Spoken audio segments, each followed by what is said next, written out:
Okay, so here's the thought. In a world that feels so divided, so full of scarcity, could an old African fable, one about a thirsty leopard of all things, actually hold the key to our survival? Well, the answer might just lie in one single powerful idea. And today, we're going to see exactly what that idea looks like in action. All right, so the concept at the very heart of this story is something called Ubuntu.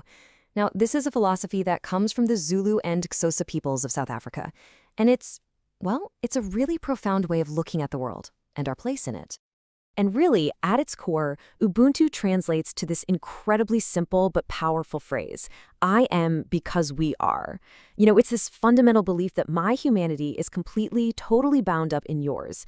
I want you to really hang on to that idea because our story is just about to begin. Okay, so let's set the scene. Our story takes place a long, long time ago in Zululand. And back then, it was a time of real harmony. I mean, a land where people, animals, the earth itself, everything just lived in balance. But as you might have guessed, that balance was about to be seriously tested. And then, one year, the rains just stopped. The sky stayed completely empty. You can just picture it, right? Those vibrant green hills faded to this scorched, ugly yellow. The full flowing rivers, they shrink down to nothing more than dusty streams. And the community's life source, that cool, clear spring, it started to disappear. Imagine the sound of that spring just becoming a faint drip, drip, drip. And look, this wasn't just a problem for one person or one family. The worry you could see in the people's eyes was mirrored in the thirst of the animals. Everyone, and I mean every living thing, was suffering right alongside each other. So one morning, the villagers head down to the spring with their clay pots. They're just hoping, to gather whatever little water might be left. But as they get closer, they realize they're not alone. A brand new and pretty dangerous complication had just arrived. At first, it was just a flicker of movement, a rustle in the dry grass right near that precious water, and it put everyone completely on edge. And then that movement, it started to take shape. It was this low, muscular shadow moving so silently toward the very last drops of water. It was a leopard. You could see its eyes were just bright with thirst. Its mouth was dry. So here we are in this time of extreme scarcity, and a powerful predator has just shown up at their only source of life. And the reaction? It was immediate. It was instinctive. It was just fear. The warriors, they instantly raise their spears because all they see is a threat. The mothers pull their children close because all they see is danger. The very first thought is conflict. We have to protect our own, and that means we have to eliminate this threat. But just as that tension was about to snap, just as it was about to break into violence, a new voice cuts through the air. It belonged to Mondlovu, the village elder.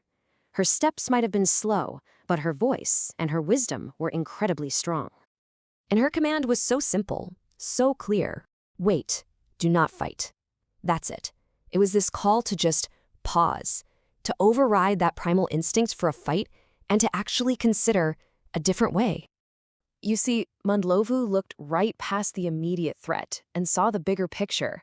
She explained that all life was connected, the people, the animals, the land itself. To harm one part of it was to harm the whole thing. And this is the core of Ubuntu in action. It's this deep understanding that everything and everyone is connected. And they listened. Hearing her wisdom, the warriors lowered their spears. And just like that, the threat of violence, it just vanished. The leopard, which, by the way, hadn't growled or shown any aggression at all, it just stepped forward, drank the water it so desperately needed, and then quietly disappeared back into the grass. So the conflict was over. But the story? Oh, it's not done yet. Because the villagers' choice, their choice to share instead of fight, it had this surprising, almost magical consequence. And this is where we get to the real moral of the fable. That very night, the spring, which had been almost completely dry, it started to bubble, and then it started to flow again. A child, just full of wonder, asks the most important question you can ask: why? What changed? And Mandalovu's answer was just, so profound. She explained that the earth itself actually responds to our actions. A spring that serves only one, she said, will dry up. But a spring that serves all, that's a spring that will flow. Their single act of generosity had literally created new abundance for everyone. And this is what Ubuntu truly means. A person is a person through other people. The villagers' own well-being was directly tied to the leopards. By honoring the leopards' needs, they actually secured their own survival. And in doing so, they affirmed their shared humanity. Okay, so that's a great story, right? But how does this ancient fable apply to our world today? Well, it's way more than just a nice story. It's actually a blueprint for how we can build stronger, more resilient communities. So what are the big takeaways here? Let's break it down. First, our own well-being is completely tied to the well-being of others. Second, when we're facing scarcity, the real solution isn't conflict, it's community. Third, true strength isn't about dominance, it's found in compassion and in sharing. And finally, because ultimately, from people to animals to the environment itself, we are all connected. So this leaves us with a pretty big question for our own time, doesn't it? I want you to think about the springs in our world today. Things like clean water, or knowledge, or opportunity. Which of those are drying up right now simply because we're trying to hoard them? And just imagine, how might they begin to flow again for everyone if we just chose to share?